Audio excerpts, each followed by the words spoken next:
This is the daily fiscal pulse for the 25th of June, 2026. One thing to keep in mind as we walk through today's data, we're looking back at what closed through Thursday. This is not a live feed.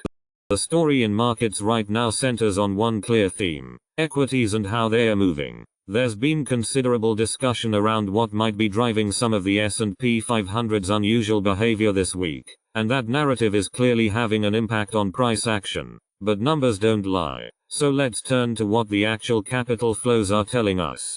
The headline number here is a net fiscal transfer of $15.5 billion, and what's noteworthy is the acceleration in spending patterns. The primary engine behind this is tax receipts, which came in at $7.9 billion.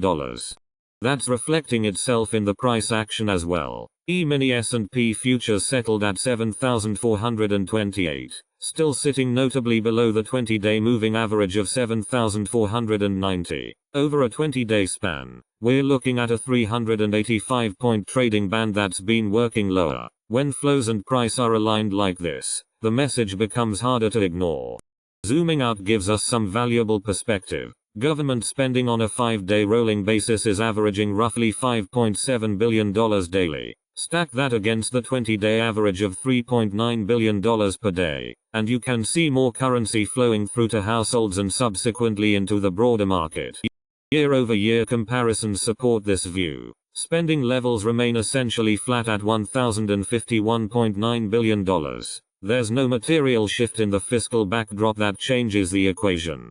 From a market positioning lens, the fiscal setup isn't offering a decisive signal in either direction at this moment. Our conditions gauge is sitting at +19. That number needs context, though. History shows us similar setups have appeared many times over, and even when liquidity tightens, the S&P has averaged gains of around 4.6% over the following month. Equity markets don't always move in lockstep with liquidity conditions. They tend to grind forward regardless. One positioning metric worth flagging: leveraged funds continue to add long exposure, and margin debt has climbed to the 100th percentile. That level registers as elevated and has historically functioned more as a caution sign than a bullish indicator.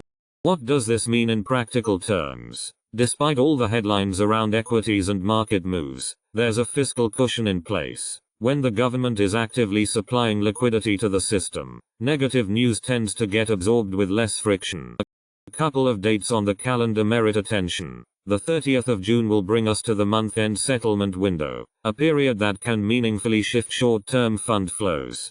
The fiscal current is strengthening, and the data points to continued momentum ahead. Whether markets anticipate and price that in before it happens remains the key variable. That's where the edge lies for traders right now.